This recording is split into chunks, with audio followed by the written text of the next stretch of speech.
বসবাস করে তারা এখন কোথায় যাবে আপনারা বলেন? এই দেশের সংবিধান তো প্রতিটি নাগরিকের বাসস্থানের নিশ্চয়তা দিয়েছে এবং এই দেশের সমস্ত আইন কানুন বলছে যে কোনো স্থানে কেউ যদি অবৈধভাবে বসবাস করে তাহলে তাকে উচ্ছেদ করার আগে তার পুনর্বাসনের ব্যবস্থা করতে হবে। কিন্তু হরিজনরা তো কোনো জায়গায় অবৈধভাবে বসবাস করছে না। শত শত বছর আগে তাদেরকে নির্দিষ্টভাবে দুটো প্রতিশ্রুতি দিয়ে এই বাংলাদেশে নিয়ে আসা হয়েছিল। সেই দুটো প্রতিশ্রুতির একটি ছিল তাদের বাসস্থানের নিশ্চয়তা। তাদেরকে যেখানে কলোনি করে দেওয়া হয়েছিল, বলা হয়েছিল এখান থেকে তাদেরকে কোনোদিন উচ্ছেদ করা হবে না। তাদেরকে যেখানে যেখানে বসবাস করতে দেওয়া হচ্ছে সেই সমস্ত বাসস্থান থেকে তাদেরকে কোনোদিন উচ্ছেদ করা হবে না। দ্বিতীয় প্রতিশ্রুতি ছিল তাদের যে কর্মসংস্থানের জন্য, যে কাজের জন্য তাদেরকে সেই বিদেশ বিভূমি থেকে নিয়ে আসা হয়েছে, সেই কাজে তাদের প্রজন্ম থেকে প্রজন্ম পর্যন্ত সেই কাজে তাদের অধিকার থাকবে। কেউ তাদের সেই কাজের অধিকার থেকে তাদেরকে বঞ্চিত করবে না। কিন্তু আমরা কি দেখলাম? 1980-র দশকে প্রথম তাদের সেই কাজে প্রক্রিয়াকে দুর্বল করার জন্য তাদের কাজকে রাজস্ব খাত থেকে বের করে এনে দৈনিক মজুরির ভিত্তিতে তাদের অনেক জায়গায় শুরু হলো কাজ করা। দু একটি জায়গায় এখনো আছে রাজস্ব খাতে, চট্টগ্রাম সহ।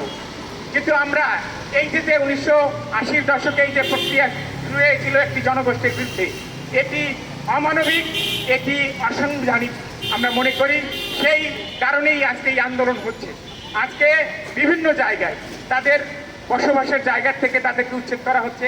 তাদের কাজের ক্ষেত্রে আপনারা শুনতে পাচ্ছেন এখানে যে 2007 সালের পরে তাদেরকে সেইভাবে নিয়োগ দেওয়া হচ্ছে না, অন্য বিভিন্ন লোককে তাদের সেখানে নিয়োগ দেওয়া হচ্ছে। তাহলে এরা কি করে খাবে? এই যে নিয়োগ দেওয়া হচ্ছে না, এই নিয়োগ দেওয়া না হওয়ার ফলে আরেকটি জটিলতা তৈরি হচ্ছে। আজকে এই বাসস্থানে গিয়ে তাদেরকে বলা হচ্ছে তোমাদের যাদের চাকরি নাই তোমরা এই কলোনিতে থাকতে পারবা। কি নির্মম নিষ্ঠুর কথাবার্তা! প্রথমত তাদেরকে চাকরি থেকে বঞ্চিত করা হচ্ছে, দ্বিতীয়ত তাদের যখন যার চাকরি থাকছে না তাদের উপর হুমকি আসছে যেহেতু তোমার এখন চাকরি নাই তাহলে তুমি এই কলোনিতে বসবাস করতে পারবে না। কিন্তু প্রতিশ্রুতি তো সেটা ছিল না। প্রতিশ্রুতি ছিল এখানে যাদেরকে এই কলোনিতে যাদেরকে বসবাসের জায়গা দেওয়া হয়েছে তারা প্রজন্ম থেকে প্রজন্ম পর্যন্ত সেই বসবাসের অধিকার তারা পাবে, চাকরির অধিকার তাদের থাকবে।